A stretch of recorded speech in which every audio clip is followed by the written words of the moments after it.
Hello there, everyone. My name is Crazy Caleb, and today we're going to be taking a look at Pocket Planes for KTANE. So in this case, this is the way the module looks. It's got a little airplane logo on the top, and it's got three unique characters, which in this case represent bits and posts, and each of them have three different names that correspond to them. So what we need to do is, based off of these three steps right here, we need to figure out what our destination city is based off of these three characters. We need to find out what the proper plane is to use for that destination, and we're going to load the correct passengers and cargo in this case.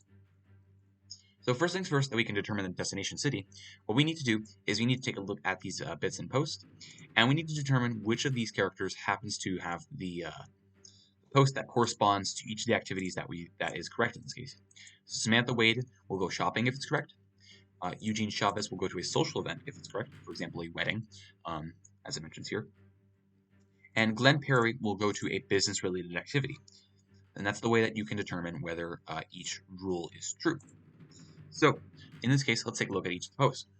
Eugene says, "Oh yeah, I just got a free business trip to Nook." So in this case, this represents the business-related activity. So in this case, that is not related to Eugene. So in this case, that is not true. Next up, time to go to my friend's wedding in Los Angeles. This corresponds to Samantha. Samantha should be going shopping. However, she's going to a social event, which in this case is not true. And then lastly, for Glenn Perry, I've been requested to represent my company in Reykjavik. If I'm pronouncing that wrong, my bad, whatever. Anyways, so in this case, he has been requested to represent my company. So in this case, that's related to business. So in this case, Glenn Perry is going to be the guy that we're going to select, which in this case we can select with just his little icon, and we can click the X to move on to the next stage. We're also going to note down the destination that he's going to, as that will be used later on. So in this case, Reykjavik. In this case, we're going to click the X now. And now we're on to the second part of the module. And this is the plane. So what we need to do is we need to look at a couple of export conditions as well as some of the personal things whenever the bomb was started, for example, and what modules are actually on the bomb, and figure out which plane we're going to be using. So in this case, let's take a look here. So our first row in this case corresponds to letters in the serial number. So let's figure out which ones we have in the serial number and which columns can apply in this case. Our first letter is whiskey. Note that it does cut off. Note that these lists cut off at tango. So in this case, anything past tango, we will simply not care about because it's not used in any of these conditions here. Next up is November. November in this case is corresponding to this rule. Next up is India. India corresponds to this cell here, and then Sierra corresponds to this cell here. So quite a healthy bit that we have here. Next up, the next row corresponds to a specific set of modules present on the bomb. All of these have to do with travel of some sort. European travel, not present. Light speed, not present. Gridlock, however, is indeed present on the bomb. So in this case, that cell is true. And lastly, railway cargo loading. So in this case, none of those are present except gridlock. Next up, these have to do with ports, and this last rule has to do with indicators. So let's take a look at these rules here. Do we have any ports? We actually don't even have any ports. We have two indicators, but it specifically requests that you have more than two indicators, which in this case is not true. And then for our next rule, this corresponds to the module count on the bomb, and we have to figure out which range it is in between. So in this case, modules being less than 10, modules being between 10 and 19, it's not exactly 20, then modules being between 20 and 19, and then modules being 30 or greater. So in this case, we only have two modules on the bomb. So in this case, it's going to be modules on the bomb being less than 10. And then lastly, the bomb was created on whatever date. So in this case, on my time, it is currently 3:12, and it is a Friday. So in this case, Friday will be counted as true. And now we're going to use the plane that has the highest amount of true statements, which in this case is the Airvan M. So this will be the plane that we're going to be selecting, and the way that you can describe this, the diffuser rather, is by the way that the back looks in this case. So one of the key distinctions that you can make to cut the module in half is you can actually distinct whether the background is either gold or just a simple metal in this case. So in this case, this is a simple metal. And now what we can do is we can simply describe that there are two seats present and a little space in the back as well. So in this case, this is the one that we're looking at here. This is our Airvan M. And if you happen to get a tie at all, use the plane with the highest capacity. These represent the capacity that it provides. So in this case, this provides one cargo. This provides two passengers. This provides two passengers, one cargo. And this provides two passengers, two cargoes in this case.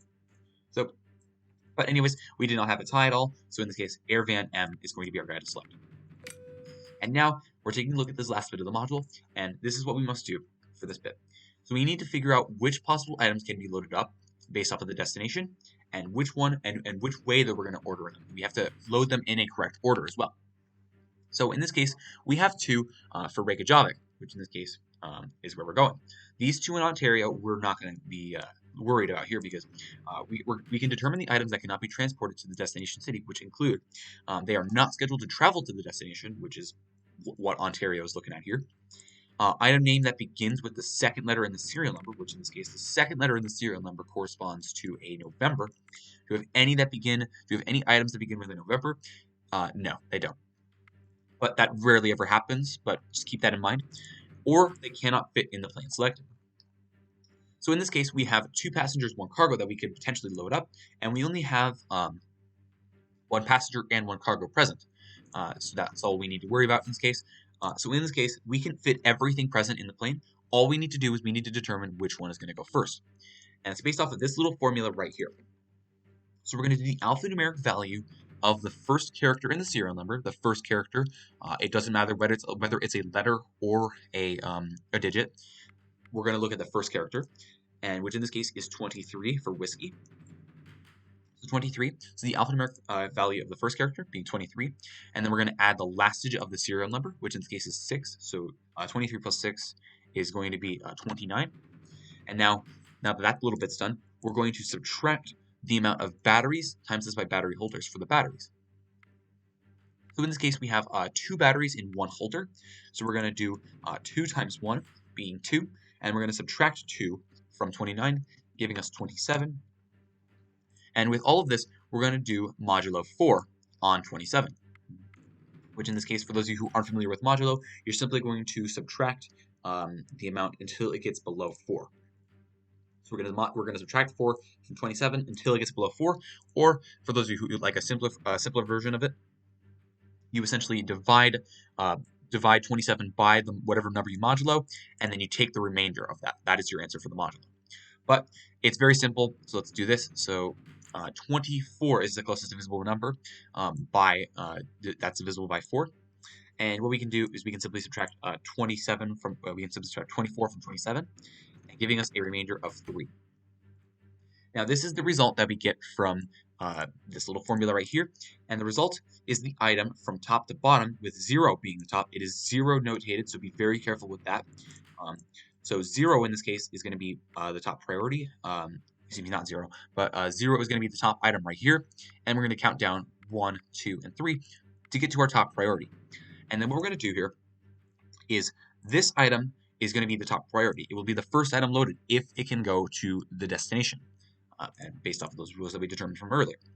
And what we're going to do is, starting from that item, we will simply now this will be considered the top, and we'll go down at the entire list, looping around to each item and checking if it can load. So in this case, we're going to start with Simon. We're loading him up, and then we're going to go up to Caleb. In this case, going to Ontario, which he cannot go. Same thing with the tentacles; it cannot go. And now the fried chicken. It is 1 cargo. We have 1 cargo, 1 passenger. We can take 2 passengers and 1 cargo. In this case, this is the rest of the module. We're going to hit the airplane button and take off.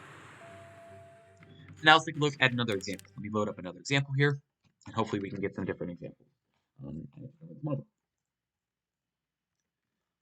yeah, this module is pretty straightforward. It's just going through a list of series, a series of lists, and probably the weirdest part about this module is the formula itself. So just make sure that you understand how that works, and remember that it is 0 notated, the top being 0 and the bottom in this case being 3. So in this case, let's load up another example, perhaps with a European travel present on it. Just something I can do real quick.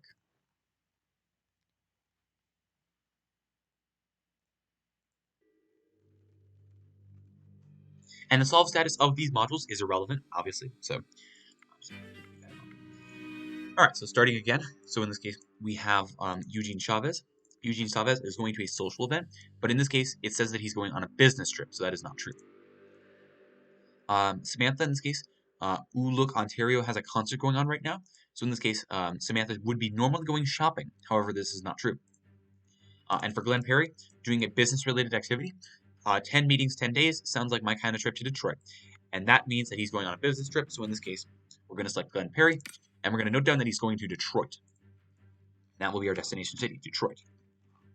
So now we're going to hit the X-ray, move on to the next bit of the module. So in this case, let's take a look at the Edward here.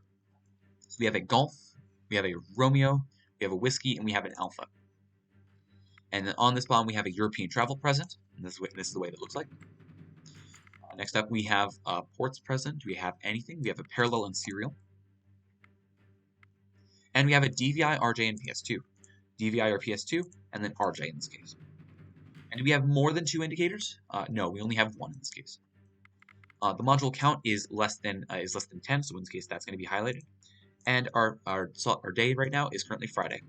And in this case, we're going to be using Bear Claw, which in this case corresponds to this one cargo one right here, which in this case is the smallest one of them all. And lastly, we're going to be taking a look here. So now, let's take a look here. So we have 2 items in this case going to Detroit, and we can only take 1 cargo present. So we need to figure out which one actually is going in this case. Is it possible that we can get rid of any of these guys if they happen to have the name beginning with the second letter of the serial number? So do any begin with Romeo in this case? No, they don't. So in this case, we cannot get rid of that, and we need to look at the formula in this case. And what we're going to be doing is we're going to be figuring out which one can be first loaded up, and then the second one will actually not be loaded up because of the fact that we can only take 1 cargo with us. So let's take a look here. The alphanumeric value of the first character in the serial number in this case is a Golf, so that corresponds to 7. And we're going to add the last digit of the serial number. 7 plus 6 is 13. Now, taking the amount of batteries times them by their holders. In this case, we have 2 times 1 again. So we're going to subtract 2 from that, giving us 13 minus 2, which is 11. And modulo for this guy, giving us 3 again. So in this case, let's take a look here. So we're going to start from 3, which in this case, remember, it's 0 being the top. So in this case, 1, 2, 3. This will be considered our top priority. We're going to skip this guy because nuke is not allowed, and we're also not able to take passengers as well. So that's important to know. We're not able to take passengers, and this will be our first cargo that we can take because of the fact that it's going to Detroit, and it's because it was the first that was going from the list, top to bottom. And now we can hit the airplane and simply submit them on. As always, thank you guys for watching. Remember to stay crazy, stay cool, and I'll see you guys in the next one. Bye-bye.